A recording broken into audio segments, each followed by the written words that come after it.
we have a look? Yes, right, yeah. This is you, obviously. Yeah, it was one of my drawings. I also wrote on the door because I only want the people with serious disabilities to be using this loo and have the wonderful benefit of my drawing, so that's their bonus. And then also I drew the cat here, my wild bit of graffiti. Yeah, and then this is the Tears area here. What are tears? Tracy Emin Artist Residency. So this is the communal area and the kitchen. So these are the studio These spaces? are the studios. You didn't have to have gone to art school before, but you have to be motivated, talented, and you have to know, like we ask questions like, what's your favourite artist? What was the last show you saw? What's the book you're reading at the moment? So if someone lives in Ghana, for example, obviously they're not going to say the show at White Cube or whatever, but they can online. They can say they saw this, they saw that, they can say what they're reading, they can show us the books they've got. Things like that. So we want to know how engaged they are with art and how it's happening in their minds as well. How do you find teaching? I like it sometimes and sometimes it irritates me. Art changes the world. Art is one of the few things that people can do that doesn't hurt anyone.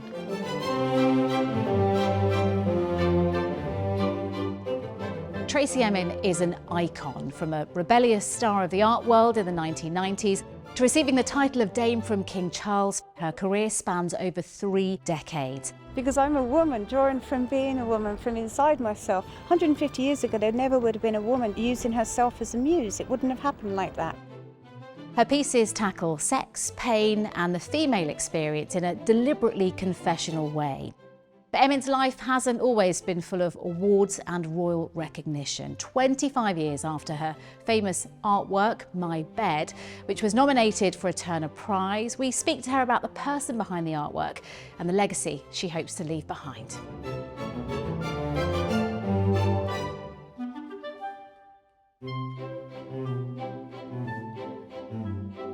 Dame Tracy Emin, it's a pleasure to be here with you and for you to feature on the BBC's list of 100 incredible women.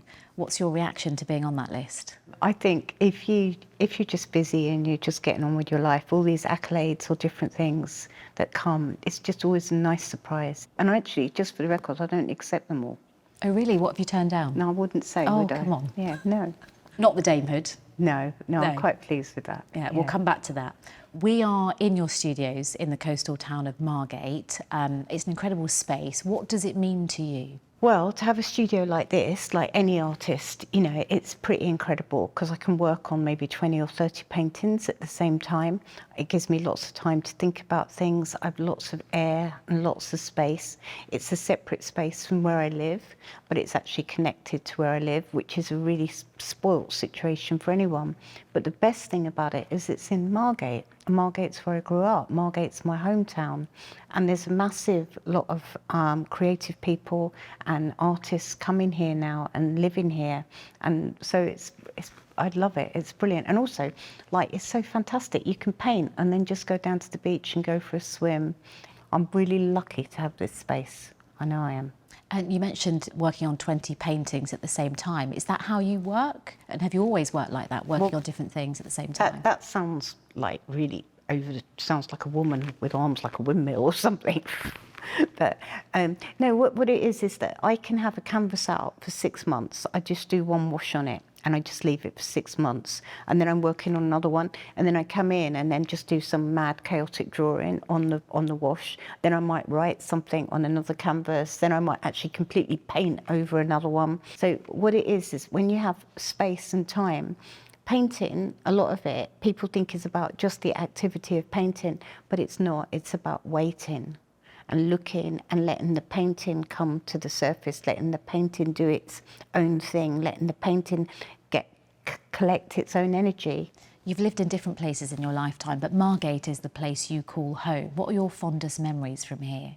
My fondest memories, of course, kind of be involved with my mum, because my mum lived here for so long, but my fondest memories are now the ones that I'm living in. the memories I've got as a childhood, from my childhood, swimming and being in the sea, I've got those same memories now as an adult. We're still swimming in the sea and we're still puerile and childlike, and it feels like a free space. And I think I was very unhappy as a child, so it's really good to come back to Margate, wash away those memories and bring back new ones for myself. Your father, you've talked about, you know, his fond memories, but also a difficult childhood, wasn't around much when you were growing up. His heritage was Turkish Cypriot. How much of an impact did that have on you, or influence, I should say, has that had on you? Well, my dad being Cypriot is massive influence. My dad actually wasn't very Turkish at all, even though had a Turkish passport, Turkish Cypriot. My dad's grandfather was from the Sudan, well, from Nubia, and he was a slave in the Ottoman Empire. He gained his freedom in Cyprus, and they were known as the Black Turks. And that was my dad's grandfather. So, and then when my dad came to England in 1948, and then a lot of his Cypriot friends, the Greek Cypriots, were in Margate.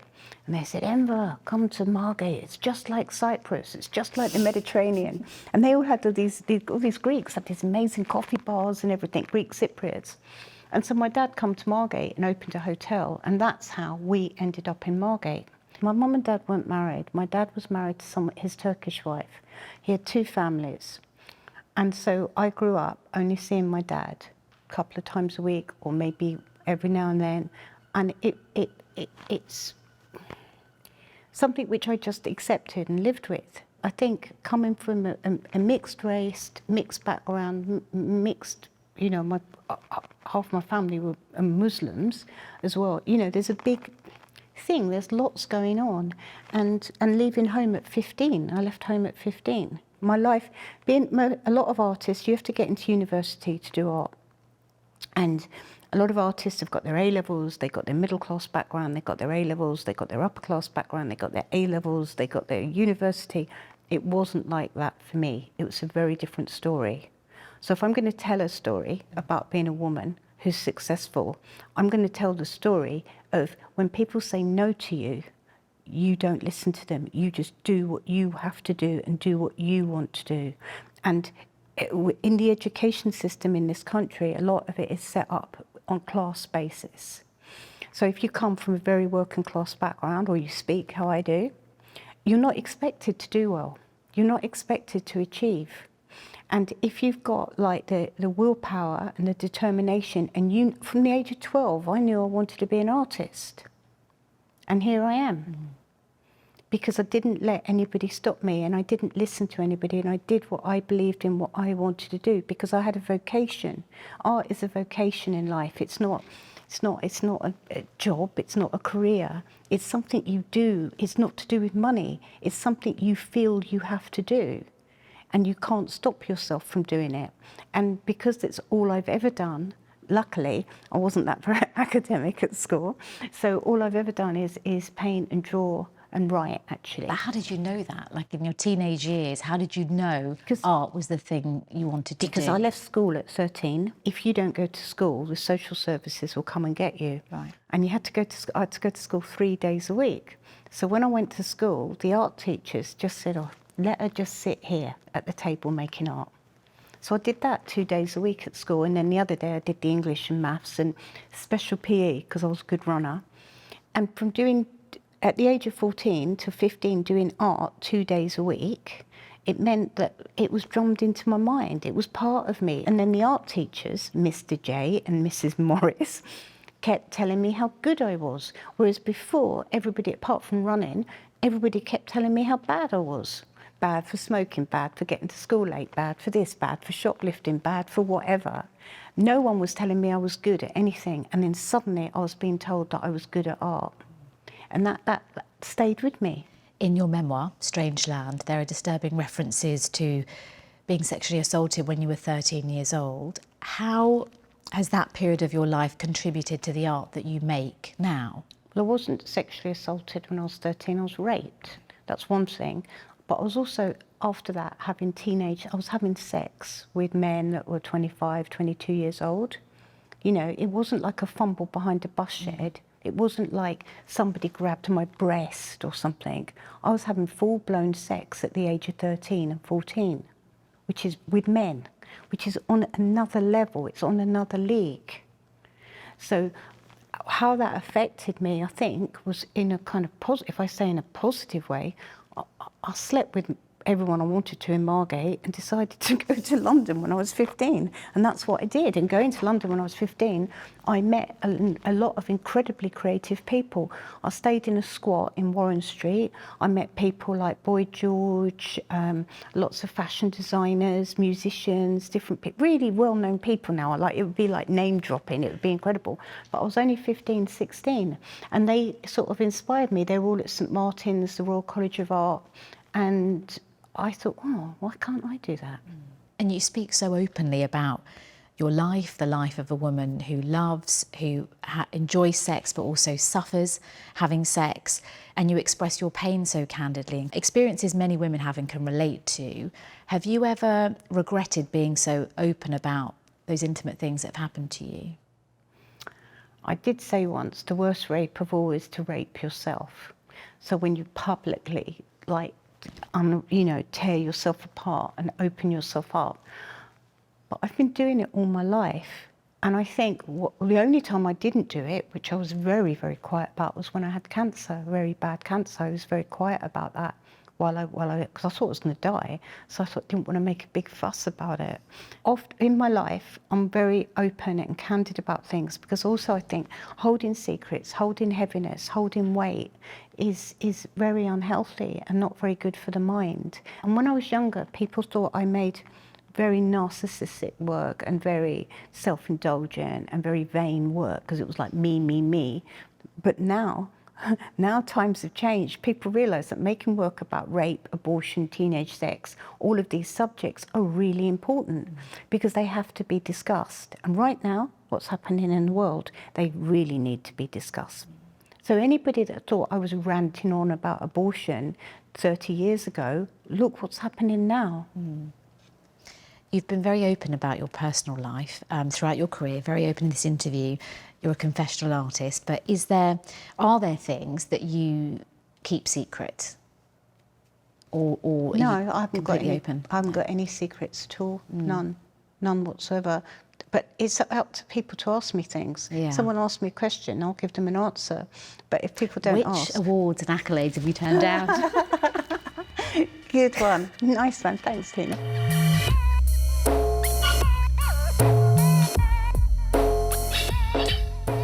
Tracey Emin was part of a group celebrated as the Young British Artists in the 1990s, the so-called YBAs. And whilst their work was often seen as provocative and controversial, Emin was frequently singled out for the severest criticism by the press. The British press actually really hurt me, because I think if they really thought my work was that bad, just don't say anything. Just cut me out of your pages. Give your pages to someone else who you want to triumph. But following a battle with cancer in 2020, Emin returned to her roots in Margate and is now focused on projects which reshape her sense of purpose, as well as her idea of her own legacy too. You were known as the enfant terrible of the art world. I mean, now obviously National Treasure. But did that title, was it limiting for you? I mean, did it bother you? Did it help you? No, it did not help me at all. And I think, if anything, it put a lot of people off. You know, like in America, Americans just like wouldn't have any of it. They just like rolled their eyes kind of thing. And museums, you know, why would a museum give a wild child a show? You know, someone who's not taking themselves, appears not to be taking themselves seriously. Why would they? You know, the drinking, the rock and rollness, how I looked as well. That was another thing. People didn't like it that I looked sexy and I looked good. Why not? Nobody talks about Jeff Koons with his tight balls and his nice pink suit or whatever. You know, Jeff's really a cool person, you know. Men can do it. Men can have that swagger. But if a woman comes along, I think in one review it said she walked in with her breast out looking like Mole Flanders. Mole Flanders is a thief, you know? It's like, I'm an artist. What was it like bearing so much of your soul to the world? when I made my tent in 1995, remember, people didn't necessarily take it seriously. There was all those cartoons, you know, saying Tom, like a sort of like a, you know, a little pointed tent saying Tom, Dick and Harry or whatever. And everyone just thought it was about sex or some boasting prowess of how many people I'd slept with. And I said, when I made that tent, each name that I sewed on that tent was like carving out tombstones or gravestones. And the whole point of the tent was that people were supposed to go into the tent, read who I'd slept with, and then come out and think about who they'd slept with and why and what level of intimacy and different things. Because if the tent was around now, it would have a completely different meaning. People would understand it a lot more, and people wouldn't see it as such a fierce, provocative thing. They would understand it. They would get it. And then the bed, of course, your bed. Yeah. The famous artwork that had you nominated for the prestigious Turner Prize. I can't believe it's been 25 years. I mean, how do you see that piece after all this time? I love it. I love the bed, still stand by it, still defend it, still love it. I think also now it's become that, the bed itself has become a national treasure of sorts. You know, the bed is something which I'm happy to show in other exhibitions in museums and things if I can, but it can only be out for a certain amount of time, daylight, because all the sheets and everything's so fragile. It's like a time capsule of a woman from the 90s. There's things that on it now that just don't even exist anymore. And I'm sure someone who's 20 will be looking at it going, what is that? A lot of your work focuses on the bodily form. How would you describe your relationship with your own body now? I'd like to swear and say I hate it, right? But on the other hand, I'm 61 and I'm lucky to be here. And for someone who's gone through such an incredible amount of surgery, I had 7.5 hour surgery. I had 12 people, is it? Yeah, most of my body parts removed. Like I had half my vagina removed, my bladder removed, my urethra, my whole full hysterectomy, part of my bowel removed and made into a stoma. I mean, it's hardcore. My surgeon said it doesn't get much bigger than that, really. I think the problems I have looking in a mirror, I've always had. I don't think it's a new thing. I think there's a lot of women that suffer from this. And from when I was young, I was really thin, you know, and I find now being normal difficult. But I know it's keeping me alive and keeping me well. So if I was to suddenly be really thin or something, then I've got big problems. Because last time I was really thin, I had 6 months to live. And that's not a good look, is it? If you draw a line from the young, provocative artist smashing her own paintings to you were made a Royal Academician by the Royal Academy of Art, so a group of elite artists, basically. How do you see that trajectory? Even more so than now. I'm a trustee at the British Museum. Yeah, and that. The Royal Academy for history for years has always been was very much in a strange way a very male institution. That's significant in itself. You're only one of 2 women appointed as professor at the Academy. Is that right? Yeah. Yeah, in 236 years or something like that. I know. mean, does that feel like the ultimate seal of approval from the art world? No, Not that you need it. No, the ultimate seal of approval from the art world is the 90,000 people that just went to see my last show. That's the ultimate seal. The Turin Shroud is not the Turin Shroud if no one goes to see it. It's just a bit of old cloth. My paintings, on my art, when people go to see them, young people, old people, mixture of people, I'm an artist. To be an artist, part of that is a response from other people looking at my work. And that is the seal of approval, that my art has a reason for existing. Would you consider yourself to be part of that elite now? I'm being a dame. Dame Tracy. Sounds good. Yeah, so a bit of name dropping. The first person to call me and congratulate me was Elton John.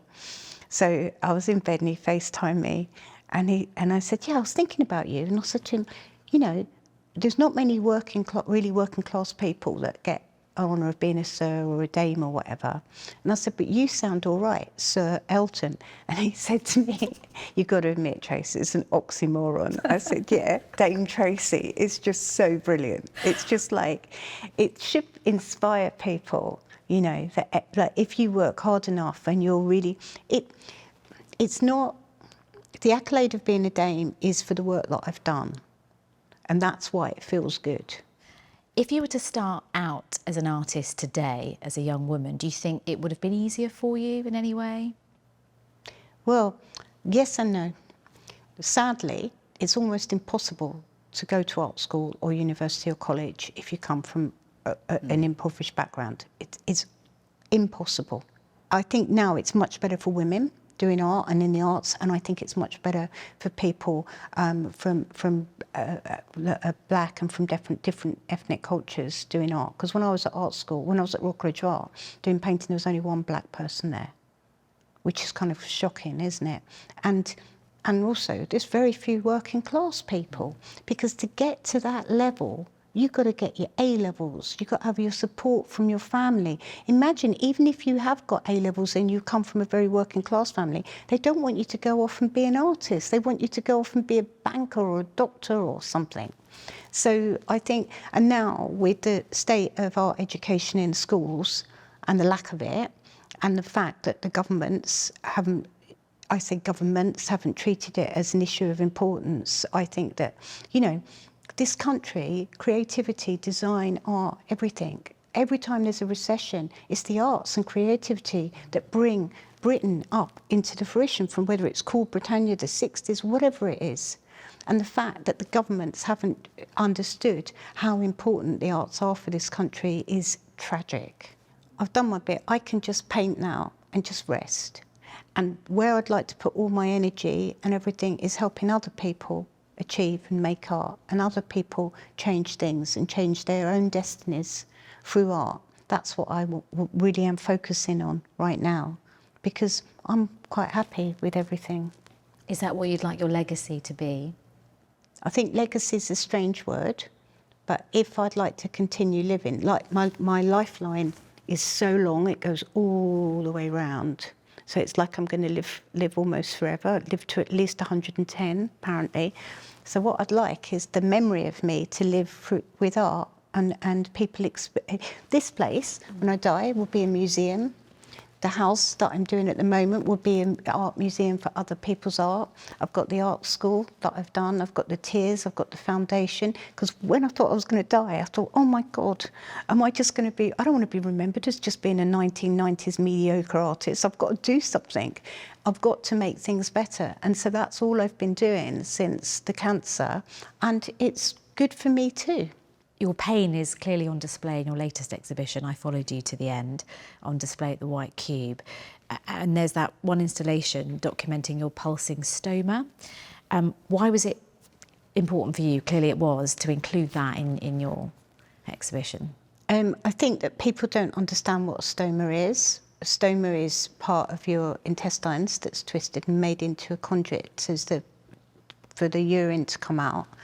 So I thought, people just know that you have a bag, but they don't think much more of it. And I wanted people to see the bleeding. It looks like tears of blood. So I think a lot of us cry deeply inside. I think a lot of us cry tears of blood. And I think as the world at the moment, I think a lot of us are crying. There's a lot of tears and a lot of blood. And I think that work also represents a feeling that a lot of people could relate to right now. What do you want the world to remember about Dame Tracey Emin? I'd like people to think that well, it's quite obvious that I loved art and believed in art, and I was generous, yeah. I'd hate to die and people think I was mean or didn't have a sense of humour. That would be terrible. BBC 100 Women's theme this year is resilience. Looking back at your life, do you think resilience was something you needed more of in your youth or later in life? I think being a woman right now, we need as much resilience as we can have. And now in America, women are losing their rights daily, daily, daily. Women in Iran are suffering. Women in Afghanistan are suffering. And for being women, for no other reason, but just being female. And I think now is a time where there has to be a greater unity and a greater resilience and a greater fight for women in just achieving everything on a daily level. Would you say there's been a time where resilience has saved you? Yeah, 100%. I always say this thing: a lot of women have ships and boats named after them, but very few women own them. I own my own ship. Dame Tracey Emin, thank you so much for speaking to BBC 100 Women. Thank you.